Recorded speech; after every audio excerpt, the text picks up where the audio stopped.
America is a nation divided. No, not just by red and blue states. We're talking about weed.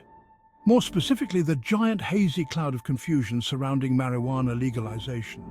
On one hand, a growing number of states are saying yes to legal weed, both for fun and for medicine.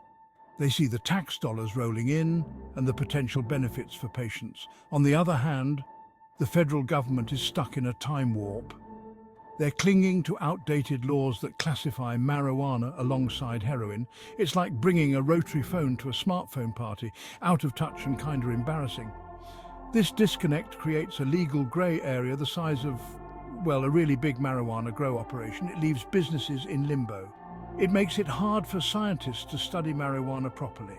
And it prevents people who could benefit from medical marijuana from getting the help they need. This isn't just about getting high. It's about states' rights, individual freedom, and having a government that actually listens to its people. It's about time Uncle Sam caught up with the times and smelled the, well, you know. The Department of Justice could crack down on state legal marijuana businesses any day. They have the power, but so far they've mostly taken a look the other way approach. It's like your parents knowing you raid the cookie jar late at night but not saying anything for now. But even with this hands-off approach, the feds still throw some serious curveballs. Take taxes, for example.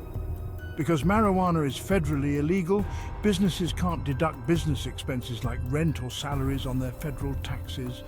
It's like being forced to play Monopoly but having to pay double for every property. This double standard creates a confusing and unfair system. Businesses are stuck between a rock and a hard place, trying to follow state laws while navigating a federal minefield. Something's got to give. Let's talk about medical marijuana. For many people, it's not about getting high, it's about getting healthy. We're talking about kids with epilepsy, whose seizures are dramatically reduced. We're talking about cancer patients who find relief from nausea and pain. For them, marijuana isn't a party drug, it's a lifeline. Take Charlotte Fiji, for example. She suffered from hundreds of seizures a day due to a rare form of epilepsy. But then she started taking a CBD oil derived from marijuana, and her seizures plummeted. Her story helped change the conversation around medical marijuana, showing the world its potential to improve lives. Despite stories like Charlotte's, the federal government still classifies marijuana as a Schedule I drug, meaning it has no currently accepted medical use. That's like saying the Earth is flat. It's simply not true. The biggest roadblock to understanding marijuana's true potential is the lack of research. And whose fault is that? You guessed it, the federal government. Because marijuana is a Schedule I drug, it's incredibly difficult for scientists to study. They face mountains of paperwork, limited access to funding, and a constant fear of losing their research licenses. Imagine trying to study the effects of penicillin if it was illegal. That's the situation we're in with marijuana. We need to treat this plant like any other potential medicine, with rigorous research and an open mind. The current system is holding back scientific progress. It's time to unleash the researchers and let them do what they do best, follow the evidence wherever it leads. Section 5, NIDA Monopoly. One agency's grip on all things cannabis research. Here's another fun fact. The National Institute on Drug Abuse, or NIDA, has a virtual monopoly on supplying marijuana for research. That's right, if you're a scientist who wants to study weed, you have to go through NIDA.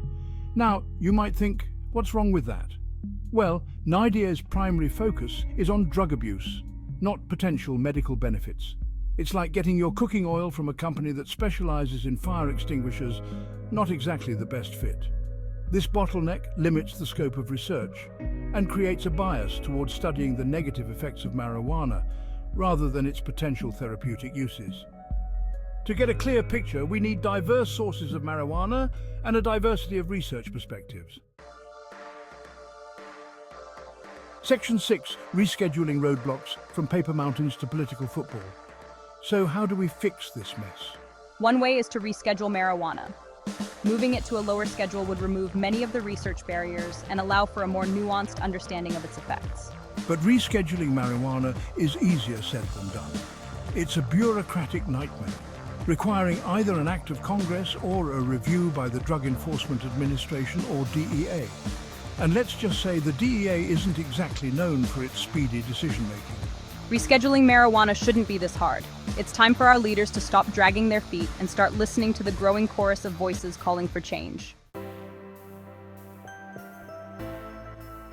Section 7. Time to face the facts.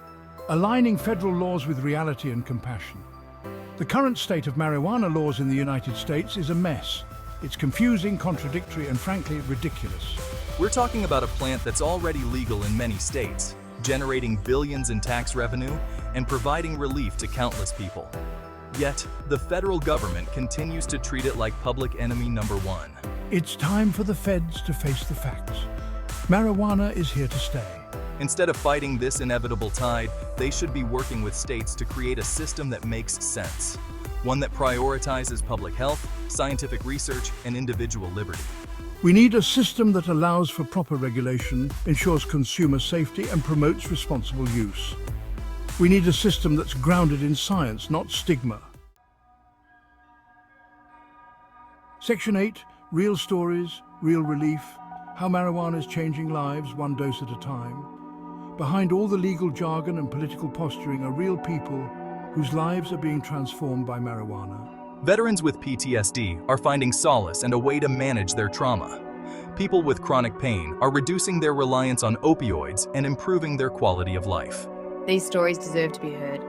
They remind us that this issue is about more than just laws and regulations. It's about people's health, well-being, and fundamental right to choose what works best for their bodies. It's time to stop dismissing these experiences and start listening with open minds and compassionate hearts. Section 9, the future of legalization, a call to action for a more just and evidence-based approach. The path forward is clear. We need comprehensive marijuana law reform at the federal level. We need to remove the roadblocks to research, allow businesses to operate without fear of persecution, and ensure that people who can benefit from medical marijuana have safe and legal access. This isn't a partisan issue. It's an issue of common sense, compassion, and scientific integrity. It's time for our elected officials to step up, have an honest conversation about marijuana, and create a system that works for everyone. The future of legalization is in our hands. Let's make sure it's a future grounded in justice, informed by evidence, and driven by the needs of the people.